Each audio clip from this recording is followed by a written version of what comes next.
কক্সবাজারে শুরু হয়েছে গর্ভবতী ও দুগ্ধদানকারী মায়ের পুষ্টি এবং শিশুর সংবেদনশীল ও উদ্দীপনামূলক যত্ন মডিউল 1-এর প্রশিক্ষণ কর্মসূচি।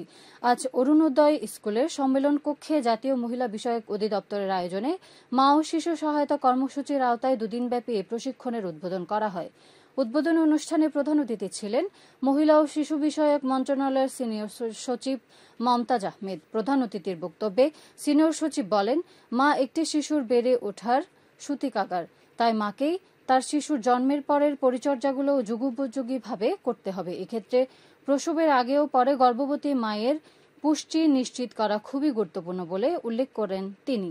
জেলা প্রশাসক মোহাম্মদ সালাউদ্দিনের সভাপতিত্বে এতে মহিলা ও শিশু বিষয়ক মন্ত্রণালয়ের অতিরিক্ত সচিব Provash Chandra Roy, civil surgeon doctor Asif Ahmed Howlader, মহিলা বিষয়ক অধিদপ্তরের উপপরিচালক সুব্রত বিশ্বাস, জেলা পরিবার পরিকল্পনা অধিদপ্তরের উপপরিচালক বিপ্লব বড়ুয়া বক্তব্য রাখেন। এতে উপজেলা স্বাস্থ্য পরিবার পরিকল্পনা এবং উপজেলা মহিলা বিষয়ক কার্যালয়ের কর্মকর্তা এবং বেসরকারি সংস্থার প্রতিনিধি বৃন্দ অংশ নিচ্ছেন।